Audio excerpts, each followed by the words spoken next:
हम लोग common catenary पढ़ रहे थे। इसमें हम लोग कॉमन कैटनरी में क्वेश्चन को कंप्लीट कर रहे थे। आज हम लोग जो क्वेश्चन कंप्लीट करने वाले हैं वो क्वेश्चन आपका 2014 में पूछा गया है और 2011 में पूछा गया है। यहाँ देखो 2011 में 12 का बी नंबर ये क्वेश्चन आपका पूछा गया है और हम लोगों ने ये 12 का ए नंबर क्वेश्चन प्रूव कर लिया है भाई, ठीक है ना।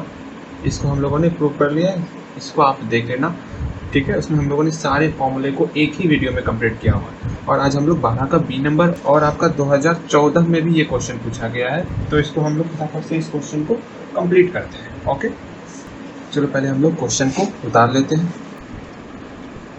फाइनली हम लोगों ने क्वेश्चन को उतार लिया है। चलो हम लोग अब क्वेश्चन को कंप्लीट करते हैं, ठीक है। तो आप लोग क्वेश्चन को ध्यान से पहले एक बार पढ़ लो। आप लोगों ने क्वेश्चन पढ़ लिया होगा। चलो हम लोग क्वेश्चन को कंप्लीट करते हैं, तो ध्यान देना है। इस क्वेश्चन में देखो कि ए हैवी यूनिफॉर्म स्ट्रिंग, एक कोई यूनिफॉर्म स्ट्रिंग है जिसका लेंथ एल है, ये सस्पेंड है, बंधा हुआ है। किससे बंधा हुआ है? एक फिक्स पॉइंट है ए, इससे यूनिफॉर्म स्ट्रिंग बंधा हुआ है।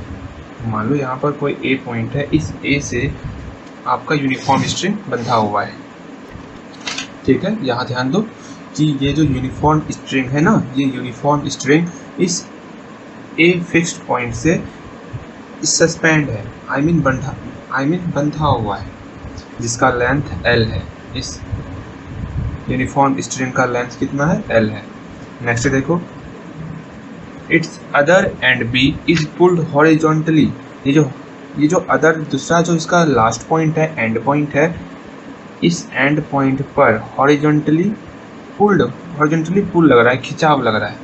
इसके लास्ट पॉइंट पर हॉरिजॉन्टली क्या लग रहा है? खिंचाव लग रहा है, एक बल लग रहा है T0, ठीक है, by a force equal to the weight. और ये जो T0 जो फोर्स लग रहा है, ये फोर्स T0 इक्वल है, बराबर है, किसके बराबर है?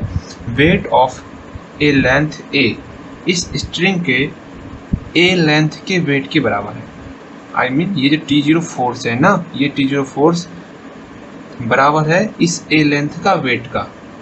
हम लोग जानते हैं कि इकाई लेंथ का वेट स्मॉल w है, तो ए लेंथ का वेट WA होगा, तो ये T0 WA के बराबर है इस क्वेश्चन के अनुसार। यहाँ देखो लिखा हुआ है length A weight of A, length A के वेट के बराबर है। कौन? इस एंड बी पॉइंट पर जो खिंचाव लग रहा है, जो कि फोर्स लग रहा है, जो टेंशन लग रहा है, वो बराबर है WA का। ये हमको क्वेश्चन में दिया हुआ है, तो हमको प्रूफ क्या करना है वो देखो। Then proof that the horizontal and vertical distance, I mean horizontal और वर्टिकल डिस्टेंस निकालना है। किसके बीच निकालना है हॉरिजॉन्टल एंड वर्टिकल डिस्टेंस?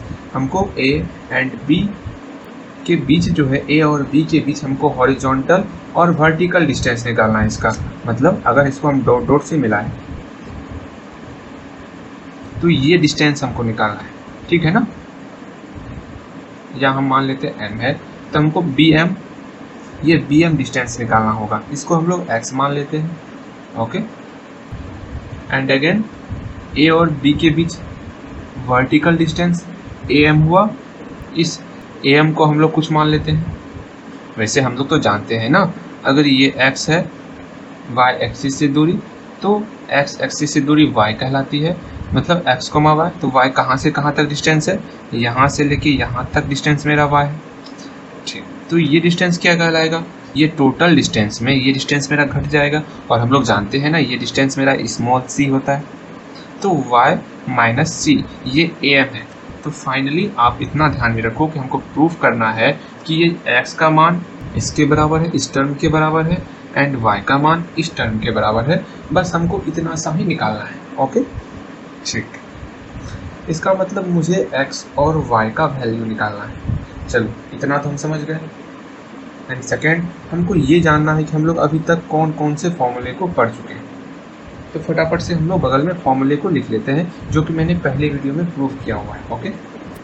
तो हम लोगों ने इतने सारे फॉर्मूले को पढ़ा हुआ है।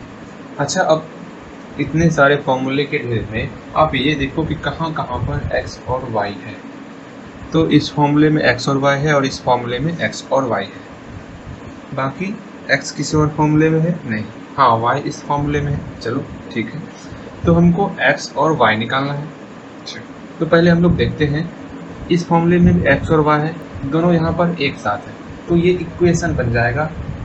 वहाँ से किसी एक का मान तो अकेला नहीं होगा ना। हाँ, इससे फिर आपका जो है x का वैल्यू अकेला हो सकता है।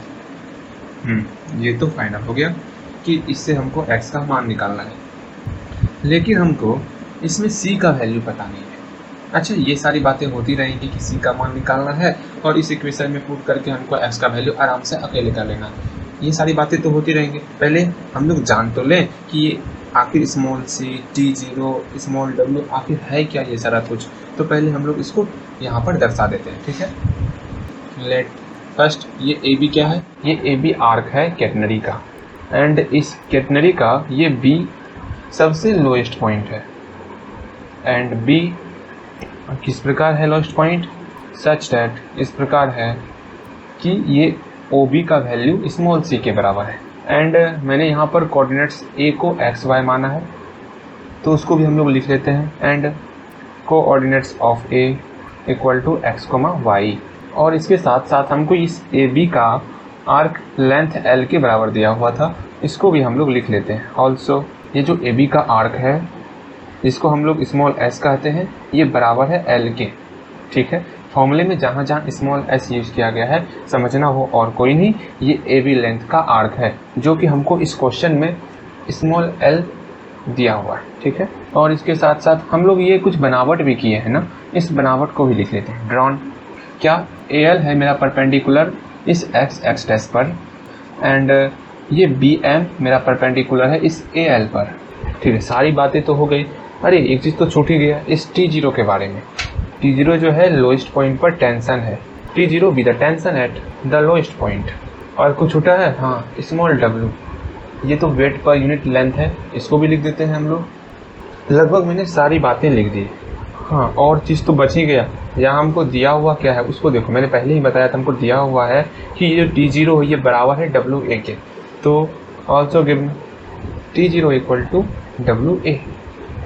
एंड इसके साथ साथ हम लोग जानते हैं कि ये टी जीरो बराबर होता है ये जो सी लेंथ है ना, सी लेंथ के वेट के कारण। क्यों? क्योंकि ये फोर्स टी जीरो जो है, इसको इक्विलिब्रियम की स्थिति में लाने के लिए और साथ साथ इसको लोएस्ट पॉइंट बनाने के लिए ये टी जीरो वर्क करता है। और मैंने आपको पहले वीडियो में बताया था कि ये टी जीरो इस लेंथ सी की वेट के इक्वल होता है, तो T zero equal to W C. अगर आपको पता नहीं है तो जाओ पहला वीडियो देख लेना, पता चल जाएगा। ओके, तो टी जीरो इक्वल टू क्या है? W C. ये कहाँ से आया? ये हम लोग जानते हैं, वी नो डैट। तो इसे आप देख रहे हो, उस दोनों इक्वेशन से ये डब्ल्यू सी डब्ल्यू ए के बराबर होगा, इसका मतलब सी का वैल्यू ए हो गया। वैसे हम लोग यहाँ पर स्मॉल ए माने हैं ना, तो हम लोग इसको स्मॉल ए कर लेते हैं। तो सी का वैल्यू हम निकाल लिए, तो इस फॉर्मूले पर हम सी का वैल्यू पुट करेंगे और एक्स का मान अकेला करेंगे। एस का वैल्यू तो मुझे दिया हुआ है, एल है, इसका लेंथ एल दिया हुआ है हमको, बाकी सब कुछ पुट करेंगे और एक्स का मान निकालेंगे, मेरा सवाल बन जाएगा। बहुत इजी फंडा है, सिर्फ हल्का से यहाँ दिमाग लगाना है भाषा लिखने में, बस, और कोई नहीं है इस सवाल में, ठीक है ना। फॉर्मूला क्या था? S equal to C sine hyperbolic x by C. S का वैल्यू एल पुट किए एंड सी का वैल्यू ए पुट किए, sine hyperbolic x by C का वैल्यू ए। इस ए को इधर भेजते हैं तो L by A equal to sine hyperbolic x by A, and again इस साइन हाइपरबोलिक को इस साइड लाते हैं, sine hyperbolic inverse L by A equal to x by A, and इसे एक्स को अकेला करेंगे तो एक्स इक्वल टू ये डिवाइड में है, इधर आके मल्टीप्लाई होगा, A into sine hyperbolic inverse L by A. अब तो मेरा एक्स का वैल्यू निकल गया, जो कि हमको प्रूफ करना था। लेकिन यहाँ पर एक चीज़ देख रहे हो, यहाँ पर 1 बाय ए है।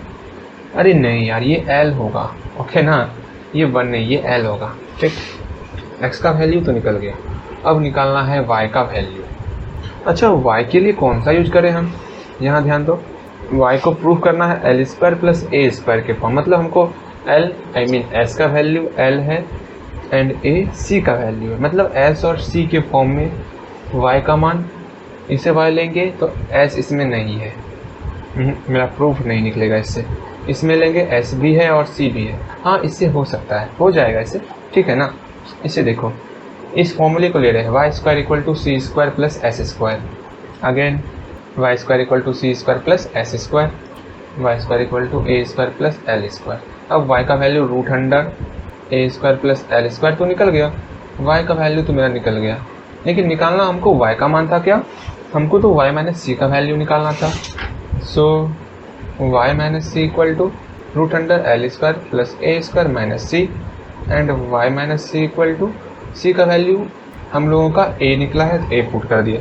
तो यही तो प्रूफ करना था ना हमें। देखो यहाँ पर इसका मतलब मेरा दोनों प्रूफ हो गया, horizontally and vertical distance proofed. Easy ही है, बस हल्का ध्यान देना। ओके, मिलते हैं अगले सवाल में।